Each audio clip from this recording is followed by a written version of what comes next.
Sunrise में आप दर्शकों का स्वागत और मैं शिवम। अमेरिका ने भारत की भेजी हुई एक बड़ी आम की शिपमेंट वापस लौटा दी। इस शिपमेंट को लौटाने का कारण आपको बता दूं, कहीं ना कहीं ये बताया गया है कि ये शिपमेंट और इसमें जो आम है वो क्वालिटी स्टैंडर्ड्स को पूरा नहीं करते। जी बिल्कुल, अमेरिकी अधिकारियों ने इस शिपमेंट की जांच की और जांच के दौरान उसमें फ्रूट फ्लाइज पाई।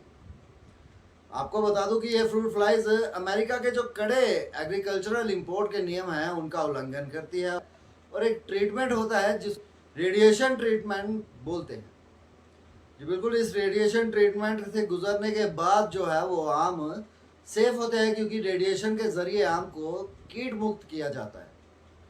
लेकिन इस बार आपको बता दूं, यहाँ तो रेडिएशन ट्रीटमेंट पूरा नहीं अच्छे से हुआ, या भारत के द्वारा जो भेजे गए आम थे और आम का शिपमेंट था, उस शिपमेंट में पेपर वर्क कहीं ना कहीं पूरा नहीं किया गया, या पैकेजिंग में कहीं ना कहीं कमी पाई गई, और आपको बता दूं या लेबलिंग जो है वो सही तरह से नहीं हुई, और इसी तरह के कुछ कारणों का हवाला जो है वो देकर इस शिपमेंट को वापस भेजा गया। इस आम की खेप का अमेरिका द्वारा वापस लौटाया जाना भारत के आम की लोकप्रियता, जो विश्वसनीयता है, उस पर भी असर डालेगी।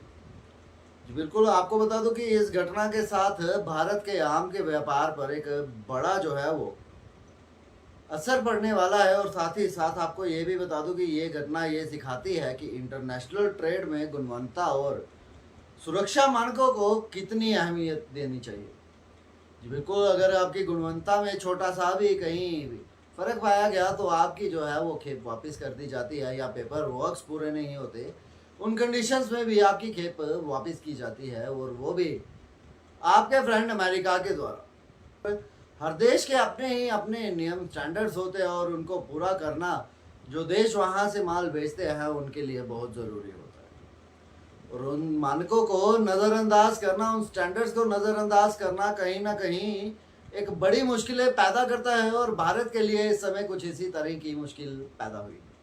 देखने वाली बात है कि भारत इस समस्या को किस तरह हल करता है, अपने एक्सपोर्ट सिस्टम को और मजबूत किस तरह से बनाता है, और साथ ही साथ किसान, व्यापारी और साथ ही साथ सरकार मिलकर किस दिशा में किस तरह का कदम उठाते हैं।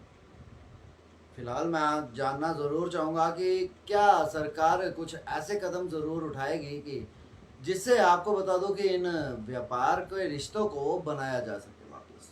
वाणिज्य मंत्रालय ने इस मुद्दे पर गहरी चिंता जताई है और इस मामले की पूरी जांच करने के भी आदेश दिए हैं। जी बिल्कुल, आपको बता दूं, सरकार और संबंधित निर्यात एजेंसियां अब अपना काम कर रही हैं ताकि वे अमेरिकी नियमों को पूरा कर सके और इन नियमों का अच्छे से पालन कर सके, ताकि भविष्य में ऐसी समस्या कोई और ना खड़ी।